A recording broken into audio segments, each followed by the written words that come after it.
Hello बच्चों। तो आज मैं यहाँ पे आप लोगों के साथ सीबीएसई क्लास 10th मैथ्स में यूनिट वाइज वेटेज और चैप्टर में कौन कौन से इंपॉर्टेंट टॉपिक्स है वो आज मैं यहाँ पे डिस्कस करने वाला हूँ। ऐसा क्यों?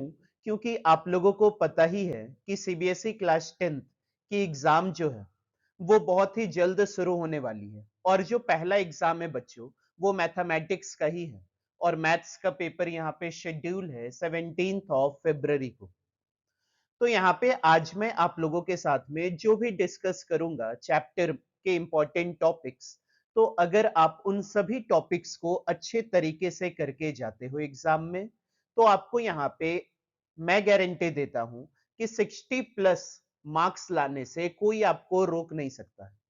तो यहाँ पे बच्चों आप लोगों के पास में समय भी बहुत कम है, तो यहाँ पे हम लोग टू द पॉइंट डिस्कशन करते हैं और आप लोग ज्यादा से ज्यादा प्रैक्टिस करिए अच्छा मार्क्स स्कोर करने के लिए। तो सबसे पहले मैं यहाँ पे आप लोगों के साथ में डिस्कस करूंगा क्वेश्चन पेपर का जो स्ट्रक्चर है।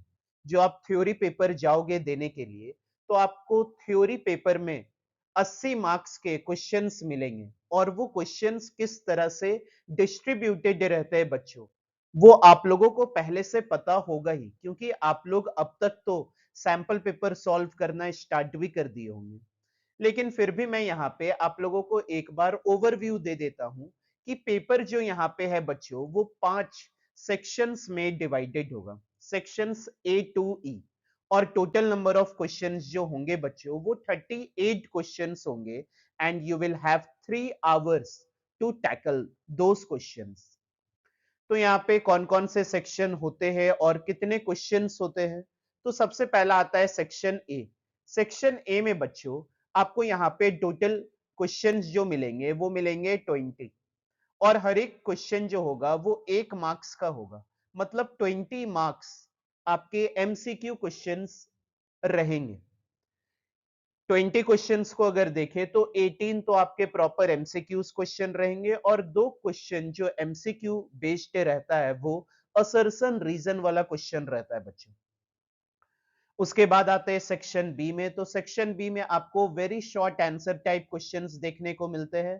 तो आपको टोटल यहाँ पे 5 क्वेश्चंस देखने को मिलेंगे और हर एक क्वेश्चन 2 मार्क्स कैरी करेगा बच्चों, मतलब टोटल जो यहाँ पे very short answer type questions आएंगे वो टोटल मार्क्स 10 के आएंगे।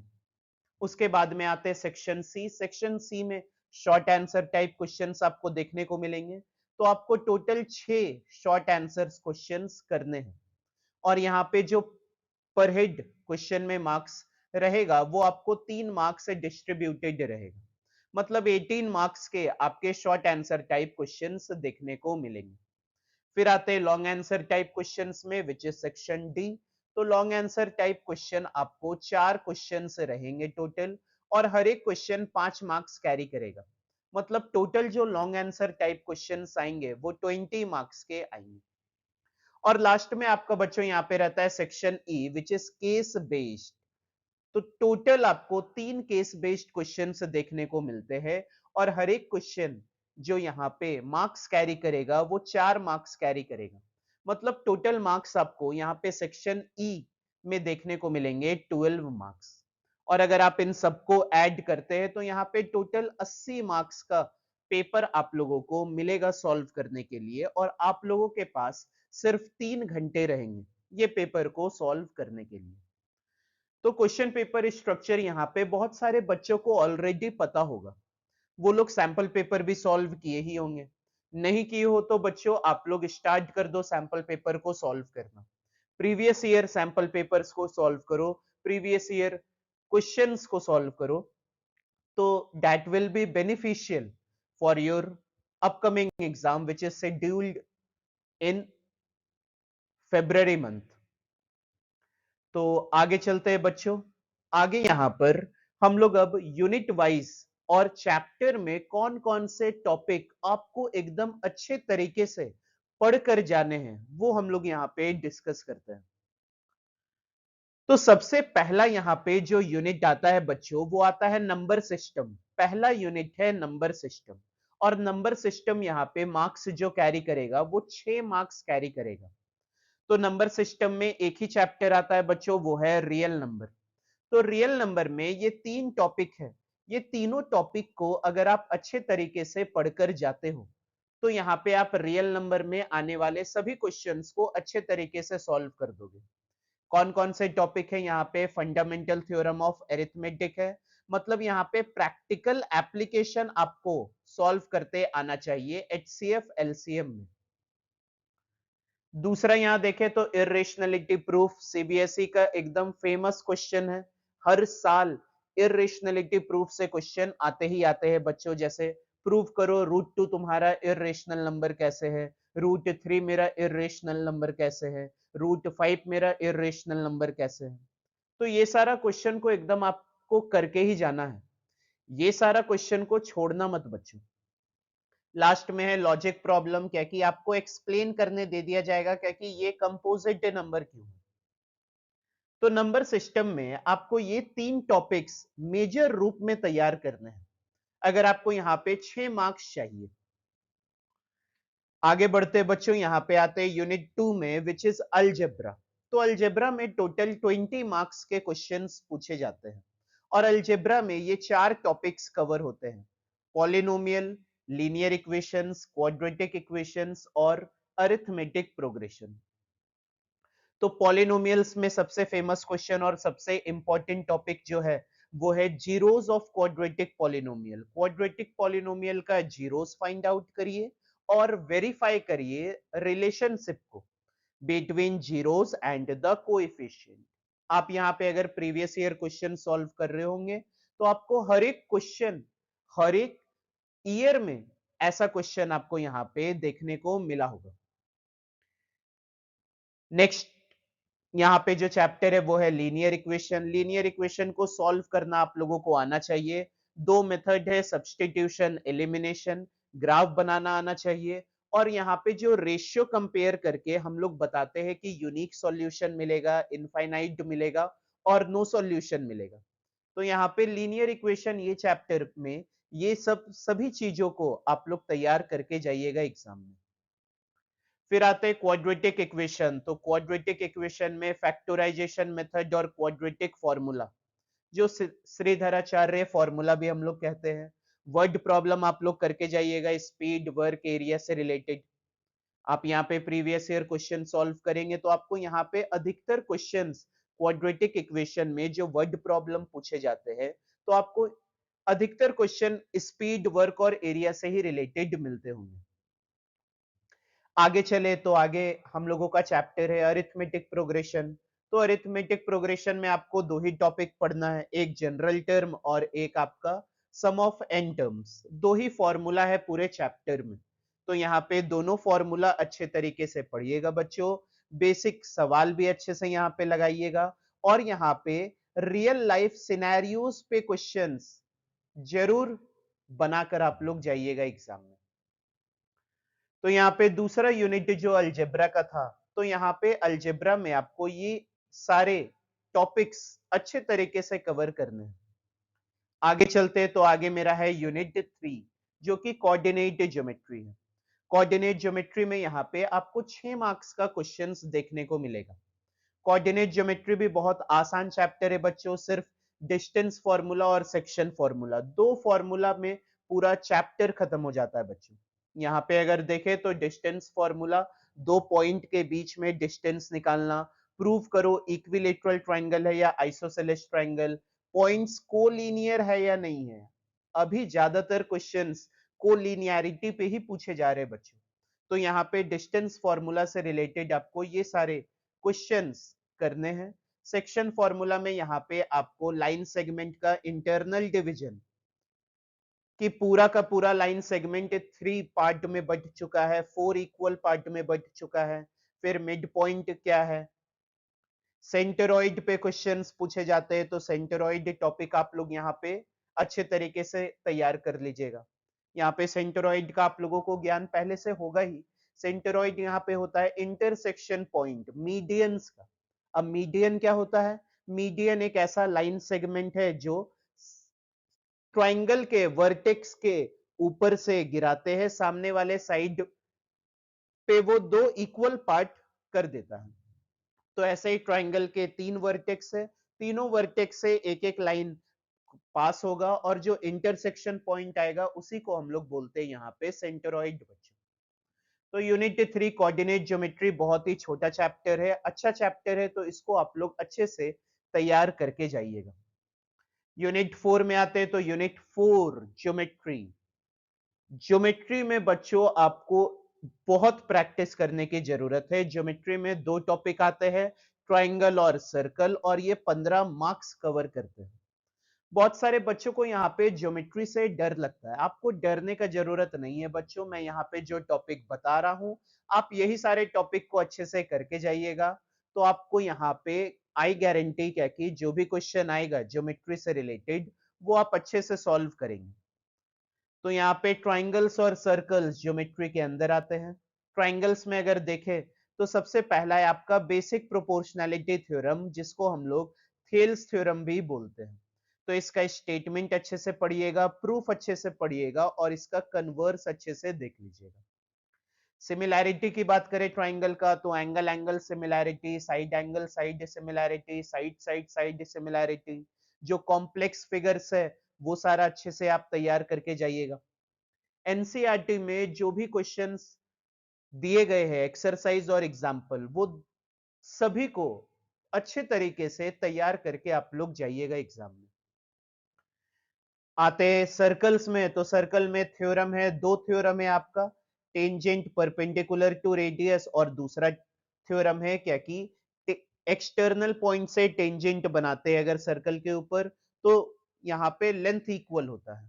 तो प्रूफिंग आप दोनों थ्योरम का पढ़ लीजिएगा, और यहाँ पे न्यूमेरिकल आप एनसीईआरटी बेस्ड कर लीजिएगा। एनसीईआरटी में एग्जाम्पल और एक्सरसाइज जितने भी दिए गए हैं वो अच्छे से कर लीजिएगा। यहाँ पे बहुत सारे बच्चे ज्योमेट्री सेक्शन को छोड़ने की बात करते हैं, तो मैं ये बोलूंगा क्या कि छोड़ना नहीं है बच्चों। एक यहाँ पे बहुत फेमस कोट है क्या कि if you want to learn mathematics then you have to do mathematics. अगर यहाँ पे मैथमेटिक्स को आपको अच्छे तरीके से समझना है, तो आपको यहाँ मैथमेटिक्स करना पड़ेगा। जब तक आप 2-3 बार गलतियां नहीं करेंगे ना बच्चों, तब तक यहाँ पे आपका जो कंसेप्ट है वो स्ट्रांग होगा ही नहीं। तो यहाँ पे आप गलतियां करने से डरे नहीं। क्वेश्चन अगर एक बार रॉन्ग होता है तो दूसरा बार ट्राई करिए, तीसरा बार ट्राई करिए, चौथा बार ट्राई करिए, जब तक ना बने तब तक ट्राई करिए बच्चों। और फिर एग्जाम में जाइए तो आपको अलग ही कॉन्फिडेंस वहां पे अपने आप में देखने को मिलेगा। तो चलते आगे, ज्योमेट्री से आगे यहाँ पे यूनिट जो हम लोगों का 5 है वो है ट्रिग्नोमेट्री। तो ट्रिग्नोमेट्री में बस आपको यहाँ पे ये 3 टॉपिक्स अच्छे से कवर करना है। सबसे पहले तो आपको यहाँ पे स्टैंडर्ड एंगल्स के वैल्यूज याद रखने हैं, 0 degree, sine 30 degree, sine 45, tan 60, tan 90, सारे वैल्यूज यहाँ पे आपको अच्छे तरीके से याद रखने हैं। फिर यहाँ पे आपका 3 आइडेंटिटी आता है, तो यहाँ पे sine square theta plus cos square theta is equal to 1, ये पहला आइडेंटिटी है। और प्रूविंग वाले सवाल आप लोग यहाँ पे अच्छे तरीके से कर लीजिएगा। ट्रिग्नोमेट्री में ही एक चैप्टर है सम एप्लीकेशंस ऑफ ट्रिग्नोमेट्री, उसको या तो आप हाइट एंड डिस्टेंस भी बोल सकते हैं। तो हाइट एंड डिस्टेंस में आपको यहाँ पे एलिवेशन और डिप्रेशन देखने को मिलता है। तो यहाँ पे आपको मल्टी स्टेप प्रॉब्लम्स करने हैं, मतलब एनसीईआरटी में जितना क्वेश्चंस दिया गया है बच्चों, एक्सरसाइज और एग्जाम्पल में, वो अच्छे तरीके से आपको प्रिपेयर करके जाना है एग्जाम में। अगले यूनिट की तरफ बढ़े तो यूनिट 6 है मेंसुरेशन। मेंसुरेशन यहाँ कैरी करता है 10 मार्क्स। यहाँ पे भी 2 ही चैप्टर आपके कवर होते हैं, एरियाज रिलेटेड टू सर्कल और सरफेस एरियाज एंड वॉल्यूम। ये दोनों ही चैप्टर पूरा का पूरा फॉर्मूला बेस्ड है बच्चों, फॉर्मूला बेस्ड एंड अरिथमेटिक। सो अगर आपको प्लस माइनस मल्टीप्लाई डिवाइड करने आता है तो आप ये चैप्टर के हर एक क्वेश्चन को सॉल्व कर देंगे। और फॉर्मूला याद रखिए, तो एरियाज रिलेटेड टू सेक्टर में माइनर और मेजर सेक्टर का एरिया और सेगमेंट, यहाँ पे 60 डिग्री, 90 डिग्री और 120 डिग्री, ये तीनों एंगल पे आप लोग क्वेश्चन अच्छे से प्रैक्टिस कर लीजिएगा। सरफेस एरियाज एंड वॉल्यूम्स की बात करें तो यहाँ पे आपको मेजरली 2 फिगर है, कोन और स्फेयर। स्फेयर का ही एक पार्ट है हेमिस्फेयर। तो यहाँ पे कॉम्बिनेशन वाले सवाल अच्छे से कर लीजिएगा। कोन, हेमिस्फेयर और कैप्सूल शेप वाले, जैसे एक बहुत अच्छा क्वेश्चन था आपका एनसीईआरटी बुक में, एक गुलाब जामुन जो सिलिंड्रिकल शेप का है और दोनों तरफ हेमिस्फेरिकल एंड्स।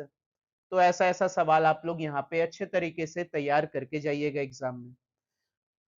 चलते आगे और लास्ट यूनिट डिस्कस करते हैं, which is statistics and probability. तो स्टैटिस्टिक्स एंड प्रोबेबिलिटी भी बहुत आसान चैप्टर है बच्चों। स्टैटिस्टिक्स में बस मीन मीडियन मोड है, सब पे फॉर्मूला और टेबल। स्टैटिस्टिक्स में मेजर जो कवर करेगा आपका मार्क्स वो है टेबल। टेबल अगर आपका अच्छे से बना है, सही तरीके से बना है, तो आप यहाँ पे स्टैटिस्टिक्स में जो भी क्वेश्चन आए वो आप अच्छे से सॉल्व कर सकते हैं। प्रोबेबिलिटी की बात करें तो प्रोबेबिलिटी में आप लोग यहाँ पे कार्ड्स पे क्वेश्चन सॉल्व कर लीजिएगा, डाइस पे कर लीजिएगा और कॉइन पे कर लीजिएगा। तो यहाँ पे टोटल बच्चों 7 यूनिट है। मैंने यहाँ पे 7 यूनिट में इंपॉर्टेंट टॉपिक्स जो जो मैंने बताए वो मैंने आपको कवर कर दिए। तो यहाँ पे बच्चों ये सारे टॉपिक्स अगर आप अच्छे तरीके से कवर करके जाते हो तो यहाँ पे आपको अच्छे मार्क्स मिलेंगे मैथ्स सब्जेक्ट में। यहाँ पे अगर आपके पास फिर भी कम समय है तो मैं यहाँ पर आपके लिए लेके आया हूं सुपर 5 चैप्टर्स। 5 चैप्टर आप एकदम कंठस्थ वे में, अच्छे वे में प्रैक्टिस कर लीजिए, आपके यहाँ पे अच्छे मार्क्स फिर भी आएंगे। ये 5 चैप्टर कौन कौन से है बच्चों वो देखिए। तो सबसे पहला चैप्टर जो है यहाँ पे बच्चों वो है ट्रायंगल। दूसरा चैप्टर है इंट्रोडक्शन टू ट्रिग्नोमेट्री और उसका एप्लीकेशन पार्ट। तीसरा चैप्टर जो है वो है क्वाड्रेटिक इक्वेशन। चौथा है स्टैटिस्टिक्स और पांचवा है सरफेस एरियाज एंड वॉल्यूम। ये जो 5 चैप्टर है बच्चों, अगर ये पांचों चैप्टर आप अच्छे तरीके से करके जाते हो एग्जाम में, तो आई गारंटी कि यहाँ पे आपको अच्छा मार्क्स लाने से कोई रोक नहीं सकता है। यहाँ पे अगर मैं बात करूं स्टैटिस्टिक्स और सरफेस एरियाज एंड वॉल्यूम्स, ये दोनों चैप्टर सिर्फ फॉर्मूला बेस्ड है बच्चों, और सिर्फ प्लस माइनस मल्टीप्लाई और डिवाइड ही करना है। तो ये पांचों चैप्टर बहुत इंपॉर्टेंट है एग्जाम पॉइंट ऑफ व्यू को लेकर। और यहाँ पे जो section E case study questions आता है बच्चों, वो मेजरली इन पांचों चैप्टर से ही आता है। तो ये पांचों चैप्टर में आपको जो भी केस स्टडी क्वेश्चंस दिखे प्रीवियस ईयर क्वेश्चंस में, तो आप उनको करके ही जाइए, अच्छे तरीके से करके जाइए। सो यहाँ पे मैं आप लोगों का ज्यादा टाइम लूंगा नहीं, क्योंकि आप लोगों के पास में वैसे ही बहुत कम समय बचा है अपने पहले पेपर को लिखने के लिए। तो यहाँ पे मैं सभी को लास्ट में बेस्ट विशेस देना चाहता हूँ आपके एग्जाम्स में। तो आप अच्छा करेंगे, आप बहुत अच्छा करेंगे। आप बस मेहनत करके सिर्फ पढ़िए, ज्यादा से ज्यादा क्वेश्चन सॉल्व करिए, प्रैक्टिस करिए, डिस्ट्रैक्शन से दूर रहिए बच्चों। अभी जो मेन फोकस आपका होना चाहिए वो सिर्फ और सिर्फ पढ़ाई और अच्छे स्कोर लाने में होना चाहिए। तो चलिए बच्चों, फिर मिलते हैं। Thank you.